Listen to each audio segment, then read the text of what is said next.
when I was coming to interview you, I'd just been with Jack Good, and Jack said, "Oh, that transvestite group." Oh, that transvestite group, is that what he said? Great. We've been called worse. We were called amphetamine drag queens, you know. But in fact, although your image, of course, was always, you were always wearing dresses and things. No, never. Never wore dresses. No, none of everybody in the group, you know, like none of us ever wore dresses. That was that thing. Everybody wanted to build things on top of the image, and that was great. That's what was the theater about it. People were imagining all these crazy things. They would see one thing, and by the time it got home, it was built up enormously. Like, we never really killed any chickens, you know. You know, that might destroy a lot of people, you know, because they thought we did, you know, and they were really into that satanic thing. But we never killed any chickens. We threw one out in the audience one time, and after that in the States we heard, "Wow, I heard you grabbed it and bit its throat open and sucked all its blood out," you know. We were going, "Really?" So we didn't deny it. Yeah, well, you know. We didn't say yes or no, and so they said, "Oh, great," you know, and then they built it even more on top of that, you know. So, you know, that's the thing, like, and we never wore dresses, no, you know. In fact, you're part, to me, of the sort of theater of pop in America. Yeah. Well, it's like the end product, you know, the affluent society, you know, like, our parents had a lot of money, you know, we didn't really have to go out and work. I've never worked an honest day in my life, to tell you the truth, you know. I mean, I've been doing this, and everybody in the group's like that, you know. And we had to go out and have fun, you know. And we've been doing it for like 7 years, and it's finally developed into a very valid theater thing, you know. And we've all been working on it because we, you know, it's like middle-class brats, upper middle-class brats from America, you know. And we just have fun really putting a lot of people on, you know. Even though our music is very serious to us, like that's, I mean, I have to make a point of that because people don't think that we really write seriously on our music, and we really do. You know.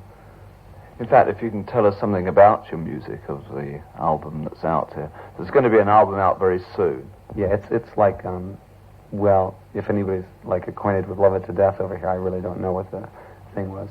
There was a song there, Dwight Fry. I'm sure you know who Dwight Fry is from Dracula. We were talking about that before.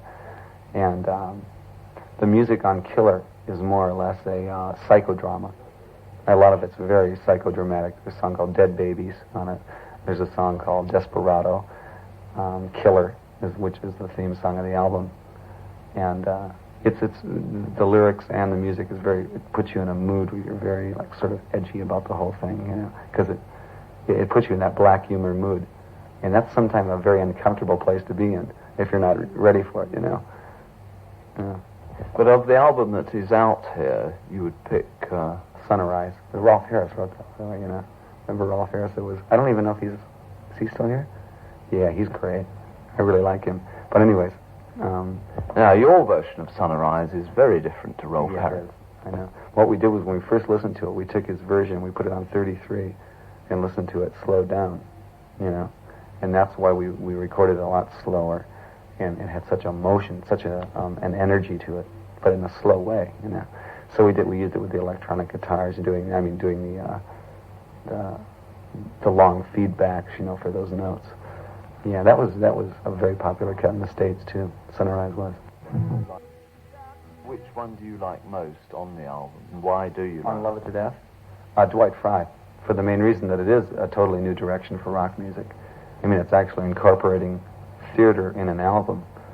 You know, something that we tried for a long time to do. Our first 2 albums didn't accomplish that. We tried it, but it didn't work, you know.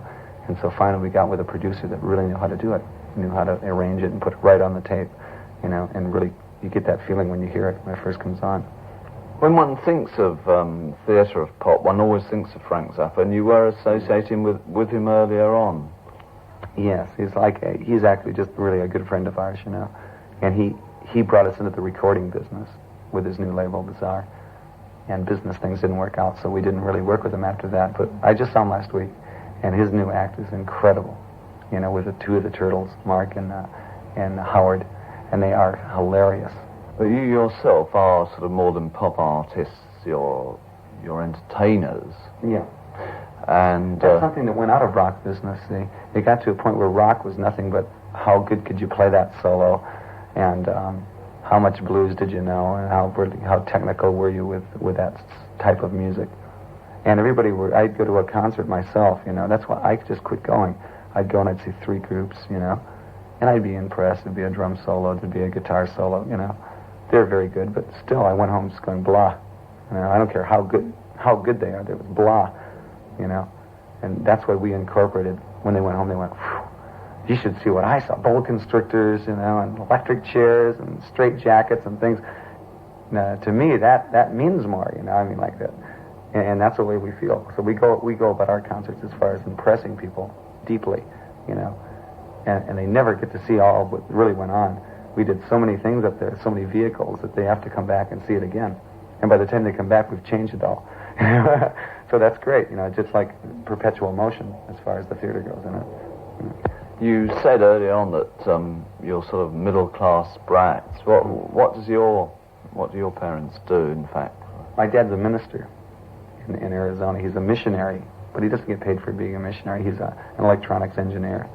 And the ministry he belongs to does not believe in paid religion, you know, paid preachers. So he does it just on his own time, on Sundays and everything. And he works with the Indian. But he makes a lot of money being an electronics engineer, you know. He's like really well off. And so like I said before, I never had to work an honest day in my life. And I never wanted to, really. I can't think of any reason to to do that, you know. The only hard thing, though, is traveling. Like the actual work on stage is pleasure. You know, like we love it. You know, we love to do that. And writing music is a pleasure, and rehearsing is even a pleasure, because everybody gets along so well. We've been together 7 years, and the only people I really associate in the whole world is the guys in the group, because we're best of friends, you know. It's dangerous to give Alice Cooper a hit, you know, in the States, because, like, that means that people have to start accepting us and putting us on TV shows. And a lot of people don't like the idea of Alice Cooper being on TV shows, you know. It infects their children. And so 18 was the song that was a hit. And the lyrics were very anti-parent.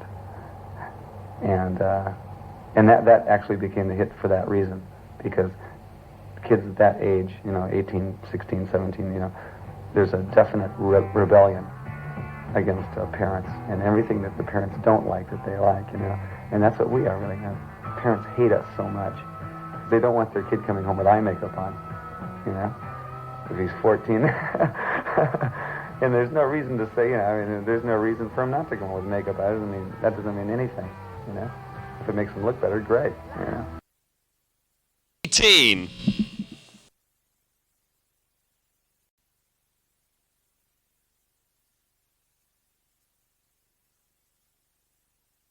Why did you choose that image? Comment est-ce que vous avez choisi cette image de vous-même et du groupe que vous proposez aux gens? On l'a pas choisi, elle s'est développée comme ça, graduellement, à travers la télévision. Je regarde constamment la télévision, 8 heures par jour. J'adore la télévision, et surtout les émissions complètement idiotes. C'est une sorte d'information complètement inutile, mais c'est de l'information quand même. C'est exactement la même chose qu'on fait sur scène. Est-ce que vous avez été influencé par d'autres musiciens? Pas vraiment.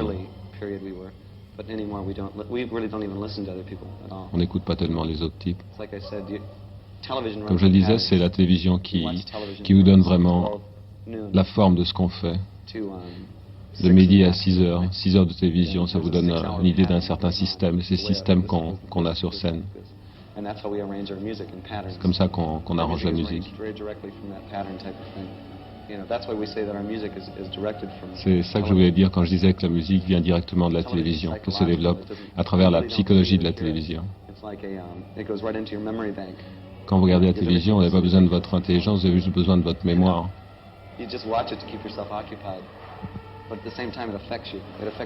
Mais dans le même temps que vous la regardez pour vous occuper, pour passer le temps, ça affecte votre esprit. Et nous aussi, on affecte l'esprit de la même manière. Je pense qu'il y a quelque chose de bon à la télévision aux États-Unis. Des shows de rock, de musique, n'importe quoi, ça m'est complètement égal pour moi. Pour moi, ça m'intéresse que ça bouge, ça fasse du bruit, que ça vive.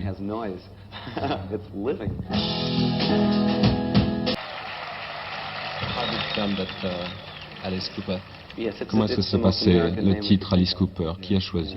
Nous avons trouvé que c'était probablement le nom le plus américain qu'on puisse trouver. C'est aussi le groupe le plus américain. On a juste trouvé le nom ensemble, et c'est mon nom maintenant. J'ai pris. Je m'appelle Alice Cooper. I mean, the bisexuality of the group, is it an image, something you want to? La bisexualité du groupe, est-ce que c'est une image aussi, quelque chose que vous voulez mettre en avant pour les gens qui vous posent des questions, ou est-ce que ça correspond à quelque chose de plus profond chez vous? C'est probablement profond, beaucoup plus que cela. Ce sont les deux. C'est aussi quelque chose que je ressens, quelque chose qui se passe dans tous les États-Unis. C'est comme ce qui se passe avec nos parents. Ils sont très gentils, mais on peut rien leur demander. Les gosses ne peuvent pas aller voir leurs parents en leur demandant quelque chose. Ils ne lisent pas les mêmes choses, ils n'achètent pas les mêmes disques. Ils n'ont rien à voir avec. Et on s'est dit s'il doit y avoir une libération dans ce pays, il faut que ce soit une totale libération sexuelle, à tous les niveaux. Is it very important in America, actually, all this? Est-ce que c'est important aux États-Unis, tous ces mouvements de libération sexuelle, ou c'est juste un truc underground? Non, c'est très très important. Non, c'est très important. Regardez par exemple le show de Johnny Carson, qui est probablement la chose la plus commerciale qu'on puisse imaginer. Il accueille des gens comme German Greer, comme le Women's Lib, le MLF américain. Et c'est de plus en plus important. Il y a même des trucs incroyables comme des mouvements de libération pour la nécrophilie, par exemple. Necrophiliac lib, things like that, you know. Et c'est une partie de la rock culture, parce que la rock culture a permis à beaucoup de gens de penser d'une manière beaucoup plus libre. It's a fringe of the rock culture, because rock culture actually freed a lot of people about thinking, you know.